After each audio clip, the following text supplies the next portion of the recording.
Hello everyone, welcome back to my YouTube channel. मैं हूं doctor Raman Bhardwaj और आज हम UGC NET journalism and mass communication के एक बहुत important topic ICT and new media को डिटेल में कवर करेंगे। ये टॉपिक पेपर 2 के लिए एक्सट्रीमली इंपॉर्टेंट है क्योंकि लगभग हर एग्ज़ाम में इस यूनिट से क्वेश्चंस पूछे जाते हैं। आज हम कवर करेंगे इसमें आईसीटी के बेसिक्स, कंप्यूटर मीडिएटेड कम्युनिकेशन क्या होता है, डिजिटलाइजेशन के बारे में पढ़ेंगे, सोशल नेटवर्किंग के बारे में पढ़ेंगे, वेब इकोनॉमिक्स के बारे में पढ़ेंगे। We will study about the mobile journalism and 5G, ICT in education and e governance, animation concept and techniques. Please इस लेक्चर को आप ध्यान से सुनिएगा। Now I will move to the next slide. Now why this topic matters for UGC NET exam. ठीक है, UGC NET में ICT और न्यू मीडिया से अप्रॉक्सीमेटली 15 to 20 मार्क्स तक के क्वेश्चंस आ सकते हैं। लास्ट कुछ सालों के पेपर्स को देखें तो आईसीटी की डेफिनेशन पूछी गई है, सीएमसी के बारे में पूछा गया है, डिजिटल इंडिया के बारे में पूछा है, एनिमेशन के बारे में पूछा है, मोबाइल जर्नलिज्म के बारे में पूछा है। तो इन सब टॉपिक से रिपीटेडली क्वेश्चंस आए हैं। ठीक है, अब आपको किस तरह से इसकी प्रिपरेशन करनी है, आपने डेफिनेशंस को अच्छे से पढ़ना है। ठीक है, जैसे कि आईसीटी की डेफिनेशन, डिजिटलाइजेशन की, डिजिटाइजेशन की, सीएमसी की, इन डेफिनेशंस को आपने याद रखना है। You need to study about the years and policies, जैसे कि डिजिटल इंडिया 2015 में आया, आईटी रूल्स 2021 में आए। You need to study about the concepts, जैसे कि डिसइन्वेशन का इफेक्ट कब आया, डीप फेक का कंसेप्ट कब आया, परसिस्टेंस ऑफ विजन का कंसेप्ट कब आया। एग्जाम में इन चीज़ों के रिगार्डिंग आपको डायरेक्ट क्वेश्चंस पूछे जा सकते हैं। Next, now will move to the next slide. Now what is ICT and media. ठीक है, अब आईसीटी क्या होता है? आईसीटी का फुल फॉर्म है इंफॉर्मेशन एंड कम्युनिकेशन टेक्नोलॉजी। अगर सिंपल वर्ड्स में मैं बताऊं तो आईसीटी का मतलब है कम्युनिकेशन और इंफॉर्मेशन को क्रिएट, स्टोर, प्रोसेस और शेयर करने के लिए टेक्नोलॉजी का यूज़ करना। ओके, इसमें क्या क्या चीज़ें इंक्लूड हो जाती हैं, जैसे कि आपके कंप्यूटर्स, आपका इंटरनेट, आपके mobile phone, software, network, telecommunication system. ठीक है, अगर एग्जांपल दूँ, जैसे जब आप व्हाट्सएप पर मैसेज भेजते हैं तो इन्फॉर्मेशन क्रिएट हुई। ठीक है, इंटरनेट के थ्रू वो ट्रांसमिट हुई, वो रिसीवर तक पहुंची। ठीक है, ये पूरा प्रोसेस क्या है? ये आईसीटी है। ठीक है, information is shared through technology. Okay, you are communicating through technology. Okay, now what is the role of ICT in media. जैसे कि पहले मीडिया ट्रेडिशनल था, लाइक न्यूज़पेपर थे, रेडियो था, टेलीविजन था। अब डिजिटल मीडिया आ गया है। ठीक है, you have YouTube, you have Instagram, you have X, that is Twitter, you have Facebook. ICT ने मीडिया को ट्रांसफॉर्म कर दिया है। अब इसके क्या क्या बेनिफिट्स हैं, जैसे कि रियल टाइम रिपोर्टिंग है, citizen journalism where you are a citizen of a country, you are yourself acting as a journalist. ठीक है, you are sharing the information yourself. Third is the global reach, then fourth is the data journalism, and fifth one is the audience participation. Now what are the 5 characteristics of ICT? First one is the interactivity. ठीक है, audience जो है वो response दे सकती है। Communication जो हो गया ये 2 वे हो गया, जैसे कि आप यूट्यूब कमेंट्स मुझे फीडबैक देते हैं कि मेरा लेक्चर आपको कैसा लगा। ठीक है, पहले ऐसा नहीं होता था।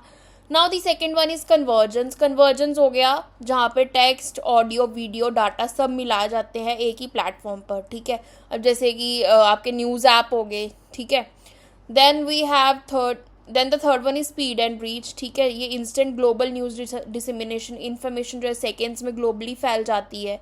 ठीक है, fourth is digital nature. Okay, editable है, स्टोरेबल है, कंटेंट इजीली आप एडिट कर सकते हो, स्टोर कर सकते हो।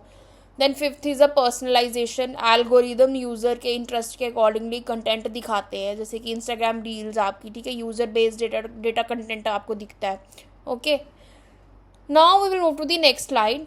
CMC, impact of ICT and digitisation के बारे में हम पढ़ेंगे। Now what is the full form of CMC?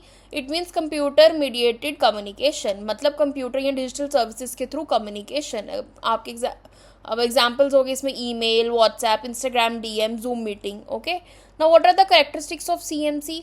Reduce social cues. Okay, face to face communication में आपके एक्सप्रेशंस और बॉडी लैंग्वेज यूज़ होती है। ऑनलाइन कम्युनिकेशन में ये कम हो जाता है, इसीलिए लोग ऑनलाइन अलग बिहेव करते हैं। फिर आगे आपका डिसइनहिबिशन इफेक्ट। ठीक है, ये एक इम्पॉर्टेंट टर्म है जो नेट में पूछी जाती है। लोग ऑनलाइन ज़्यादा बोल्ड या एग्रेसिव हो जाते हैं। क्यों? क्योंकि उन्हें लगता है कि उनकी आइडेंटिटी हिडन है, वो कुछ भी ऑनलाइन बोल सकते हैं। Okay, impact of ICT on mass media क्या है? पहले क्या था कि कम्युनिकेशन 1 वे होता था, तो टीवी ऑडियंस सिर्फ क्या करती थी? टीवी देखती थी। Now the communication is two way today, so audience भी कंटेंट क्रिएटर बन गई है and audience is also using the media in many ways. Now we have the digitisation concept. Now digitisation का मतलब है कि एनालॉग कंटेंट को digital format में कन्वर्ट करना. जैसे कि आपके पुराने फोटोज थे, आपने उनको जेपीईजी में कन्वर्ट किया, कैसेट्स को आपने MP3 में कन्वर्ट किया, VHS आपको डिजिटल वीडियो में कन्वर्ट किया. सो डिजिटाइजेशन का बेनिफिट है कि ईजी स्टोरेज हो गया आपका, ईजी एडिटिंग हो गया है, ईजी शेयरिंग हो गया है. Okay, now will move to the next slide. Here we will study about the social networking and web economics. Okay, so social networking sites कौन कौन सी होती हैं? ये ऐसे प्लेटफॉर्म्स होते हैं जो लोगों को कनेक्ट करते हैं. ठीक है, जैसे आपका आ गया फेसबुक, आ गया आपका इंस्टाग्राम, आ गया लिंक्डइन, आ गया यूट्यूब, आ गया व्हाट्सएप, आ गया. ठीक है, नाउ फीचर्स क्या होते हैं? ये यूज़र जनरेटेड कंटेंट होता है. ठीक है, कंटेंट जो है ये यूज़र्स क्रिएट करते हैं, जैसे कि आपके रील्स. ठीक है, then you have the virality, content जो बहुत फास्ट स्प्रेड हो उसको वायरल कंटेंट बोलते हैं. Then you have the algorithmic feeds. ठीक, एल्गोरिदम डिसाइड करता है कि आपको क्या दिखाया जाए. ठीक है, आपका इंटरेस्ट क्या है, आपके इंटरेस्ट के अकॉर्डिंगली वो रील्स दिखाता है. ठीक है, इको चैम्बर क्या हो गया? लोग सिर्फ वही इन्फॉर्मेशन देखते हैं जो उनके बिलीव्स को सपोर्ट करती है. सो ये डेमोक्रेसी के लिए कहीं ना कहीं चैलेंज है. नाउ वेब इकोनॉमिक्स क्या हो गया? सो इंटरनेट से पैसे कैसे बनते हैं. ठीक है, तो क्या क्या रेवेन्यू सोर्सेज हैं? Like advertising, subscription, freemium model, e commerce, data monetisation. ठीक है, अब एग्जाम्पल अगर मैं दूँ आपको, नेटफ्लिक्स जो है ये सब्सक्रिप्शन मॉडल है, यूट्यूब क्या है? एडवर्टाइजिंग मॉडल है, स्पॉटिफाई क्या है? ये फ्रीमियम मॉडल है. Now IT rules 2021. सो ये यहाँ से भी इंपॉर्टेंट क्वेश्चंस पूछे जाते हैं. सो ये क्या करता है? ये रेगुलेट करता है किसको? सोशल मीडिया को, OTT प्लेटफॉर्म्स को. सो एग्ज़ाम में मोस्टली पूछा जाता है इस चीज़ के बारे में. सो मैंने आपको PPT में कुछ बताया भी है कि कहाँ तक रेवेन्यू जो है जनरेट किया गया है. ठीक है, तो आप इन टर्म्स को एक बार गो थ्रू कर लेना. Now we will move to the next slide. Mobile adaptation, 5G and ethics. Okay, so mobile first media. आज मीडिया मोबाइल सेंट्रिक हो चुका है. ज़्यादातर इंटरनेट यूजर्स जो हैं ये स्मार्टफोन्स यूज़ करते हैं. मोजो भी बोलते हैं मोबाइल जर्नलिज्म को. ठीक है, सो जर्नलिस्ट स्मार्टफोन से ही शूट करते हैं, एडिट करते हैं, पब्लिश करते हैं, सब कुछ कर सकते हैं. ठीक है, इवन सिटीजन्स टू. ठीक है, तो इसको हम ग्राउंड रिपोर्टिंग बोलते हैं through mobile. Now what is 5G technology? 5G से क्या क्या चेंजेस आए? ठीक है, फास्टर इंटरनेट हो गया, लोअर लेटेंसी होगी, बेटर स्ट्रीमिंग हो गई. ठीक है, फिर मीडिया को बेनिफिट हो गया कि लाइव 4K ब्रॉडकास्टिंग कर सकते हैं, वो VR जर्नलिज्म कर सकते हैं, AR जर्नल एक्सपीरियंसेस कर सकते हैं, इंस्टेंट अपलोड्स कर सकते हैं. Now what are the ethics in new media? अब चैलेंजेस क्या क्या फेस करने पड़ते हैं न्यू मीडिया को कि फॉल्स इन्फॉर्मेशन जो है ये जल्दी स्प्रेड हो जाती है, मीन्स फेक न्यूज़ जल्दी स्प्रेड हो जाती है. प्राइवेसी इश्यूज़ रहते हैं कि यूज़र का डाटा मिसयूज़ हो जाता है, एल्गोरिदम बायस हो जाता है, एल्गोरिदम सबको इक्वल ट्रीटमेंट नहीं देते हैं. देन डीप फेक्स बन जाते हैं. ठीक है, deep fakes AI generated fake videos बन जाती हैं, जैसे कि किसी सेलिब्रिटी की कोई फॉल्स स्पीच बन गई, फॉल्स वीडियो बन गया, गलत वीडियो बन गया. ठीक है, नाउ नॉर्मल एडिटिंग जो है ये डीप फेक नहीं है. ठीक है, डीप फेक जो है ये AI यूज़ करता है. एथिक्स की बात करें तो क्या क्या सही प्रिंसिपल्स हैं new ethics in new media के? It's transparency, verification, accountability, digital literacy, informed consent in mojo. Okay, so ये चीज़ें हमने पहले भी पढ़ी हुई हैं in media laws and ethics. Now will move to the next slide. ICT in education, ICT in development and e-governance के बारे में हम पढ़ेंगे. सो ICT इन एजुकेशन की बात करें, सो टेक्नोलॉजी ने एजुकेशन को एक्सेसिबल बना दी है बहुत ज़्यादा. ठीक है, जैसे कि अब आपके दीक्षा ऐप्स हैं जो कि डिजिटल लर्निंग प्लेटफॉर्म्स है, टीचर और स्टूडेंट्स दोनों यूज़ कर सकते हैं ये. यू हैव स्वयं. ठीक है, गवर्नमेंट मूक प्लेटफॉर्म्स हैं जहाँ पे आप ऑनलाइन कोर्सेज कर सकते हैं. यू हैव PM E-विद्या, यहाँ पर डिजिटल लर्निंग इनिशिएटिव लिया जाता है. पैंडमिक के टाइम पे ये बहुत यूज़फुल रहा है. Okay, also works on teacher training challenge, digital divide and infrastructure gaps. Now we have the ICT in development. So ICT in development की बात करें तो एग्रीकल्चर सेक्टर में फार्मर्स जो हैं वेदर और मार्केट की इन्फॉर्मेशन ले सकते हैं. हेल्थ लाइन में बात करें तो टेलीमेडिसिन, डॉक्टर ऑनलाइन कंसल्ट कर सकते हैं. एग्जाम्पल जैसे मैं दूँ कि जैसे कि E-संजीवनी करके ऐप है जो. Then you have the financial inclusion. ठीक है, UPI ने डिजिटल पेमेंट्स रेवोल्यूशन लाया है. Then skill based digital program start किए जा रहे हैं. ओके, सो ये कहीं ना कहीं ICT जो है डेवलपमेंट में बहुत इंपॉर्टेंट रोल प्ले कर रहा है. Now we have the e-governance. So now technology को गवर्नेंस के थ्रू इम्प्रूव करना. Okay, now we have the digital India which was launched in 2015. ठीक है, ये मोस्टली एग्जाम में पूछा जाता है. ठीक है, ये क्या था? ये फ्लैगशिप प्रोग्राम था. Then you have my government, ये सिटीजन पार्टिसिपेशन प्लेटफॉर्म है. Then you have RTI online, जहाँ पे ट्रांसपेरेंसी मिलती है in governance. Aadhaar enabled services जो हैं, डीबीटी सबसाइड्स. तो इसके चैलेंजेस आपको क्या क्या फेस करने पड़ते हैं? Cyber security, privacy, equitable access. Okay, digital divide, ये चैलेंजेस फेस करने पड़ते हैं during e governance. Now we will move to the next slide. So animation concepts and techniques के बारे में पढ़ेंगे. It is one of the most important topic जो आता है नेट में. सो डेफिनेशन क्या है? स्टिल इमेजेस को मोशन का इल्यूजन देना, that is the animation. Okay, so persistence of vision क्या है? ये मोस्ट इंपॉर्टेंट कंसेप्ट है. ह्यूमन आई इमेज को अप्रॉक्सीमेटली 1/16 सेकेंड तक रिटेन करती है. ठीक है, सो इसी वजह से जो मूविंग इमेजेस जो होती हैं हमें स्मूथ लगती है. सो एनिमेशन इस प्रिंसिपल पर बेस्ड है. नाउ अब डिज्नीज के 12 प्रिंसिपल्स हैं. अब एग्जाम में डायरेक्ट क्वेश्चन आते हैं कि इंपॉर्टेंट प्रिंसिपल्स क्या है. First is squash and stretch, second is the anticipation, third is the staging, fourth is the straight ahead pose to pose, fifth is the follow through overlapping action, six is the slow in slow out, seventh is the arcs, eighth is the secondary action, ninth is the timing, 10th is the exaggeration, 11th is the solid drawing and 12th is the appeal. Okay, so ये principles क्या करते हैं? Animation को realistic बनाते हैं. आपको ये principles याद रखने हैं. Now we have some animation techniques. जैसे कि ट्रेडिशनल एनिमेशंस जो होते थे ये हैंड ड्रॉन होते थे. ठीक है, जैसे ओल्ड डिज्नी कार्टून्स हो गए आपके. फिर हमारे आगे 2D एनिमेशन. ठीक है, ये फ्लैट इमेजेस हो गई थी जैसे कि आपके cartoons. Then came the 3D animation जो कि डेप्थ एंड रियलिज्म पे बेस्ड हैं. ठीक है, इसमें आपके आगे जैसे Pixar movies. Okay, then you have the stop motion. ठीक है, यहाँ पे क्या होता था कि ऑब्जेक्ट को फ्रेम बाय फ्रेम मूव किया जाता था. ठीक है, जिसको हम क्ले एनिमेशन बोलते हैं. फिर आगे आपके मोशन ग्राफिक्स, ये एनिमेटेड टेक्स्ट और ग्राफिक्स के ऊपर बेस्ड होते थे and it is used in news, advertisements and explainer videos. Then you have the rotoscoping. Rotoscoping क्या हो गया?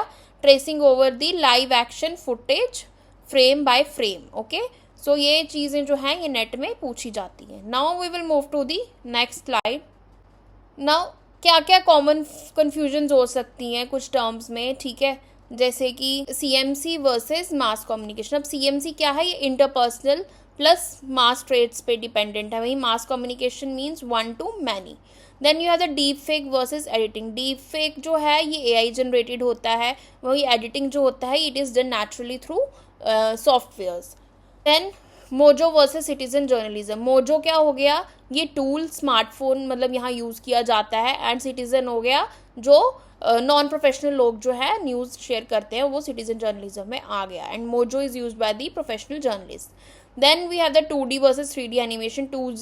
2D किसके ऊपर होता है? फ्लैट वेक्टर के ऊपर होता है. और 3D जो होता है it models with depth. Okay, then you have the digitisation and digitalisation. Digitisation हो गया एनालॉग को कन्वर्ट करना, और डिजिटलाइजेशन हो गया प्रोसेस को ट्रांसफॉर्म करना. ठीक है, डिजिटलाइज करना. Now we have few MCQs. So the question first is persistence of vision refers to. So this question is from the animation जो हमने पढ़ा लास्ट स्लाइड में. सो इसका सही आंसर है retention of image for 1/16 second. Okay, then second question is CMC stand for. So it stands for the computer mediated communication. Okay, then question number third is digital India was launched in 2015 by Prime Minister Narendra Modi ji. Now we will move to the last slide.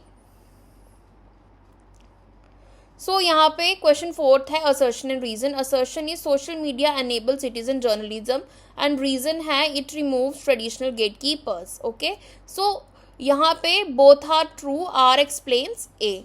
Now question fifth is which is not a Disney animation principles. So frame by frame rendering is not a Disney animation principle. Now question 6 is Mojo refers to the mobile journalism. Question number 7 is India's digital economy GDP share 2022 to 23 is 11.74%. Okay, ये आपको याद रखना है. ये mostly पूछा जाता है in MCQs form. Okay, now there is a quick revision table. So ICT क्या है? It's telecom plus computer plus software plus infrastructure. What is CMC? It reduces social cues. It is basically disinhibition effect. Then we have the Digital India, it was launched in 2015. Then we have the IT rules, 2021 में आए थे OTT and social media regulation के लिए. Then we have the Mojo mobile journalism by smartphones. Then we have the persistence of vision, that is image related 1/16 second. ठीक है. Then we have the Disney principles, these are 12 principles of animation. Then we have the M&D sector 2025. So इसका INR कितना हुआ था 2.78 trillions. Then we have the digital ad spend, उस पर कितना लगा था 947 billion in 2025. ठीक है, in rupees. Then we have the digital economy GDP, that it was 11.74% in 2022 to 23, 20% by 2029 to 30. Then we have the Diksha, it is a digital infrastructure for knowledge sharing. Then we have the Swayam, from where you can do digital online courses and MOOCs. Then you have the rotoscoping, that means tracing over live action footage. Then you have the deepfake, that is the AI generated matlab synthetic media. Okay, so this is the quick revision and some most important MCQs from ICT and new media. So अगर आपको lecture interesting लगा है या अच्छा लगा है, so please अपना जो फीडबैक है ये कमेंट सेक्शन में ज़रूर शेयर करें. And if you like the video, please share it with your friends, subscribe to my channel, and till then bye.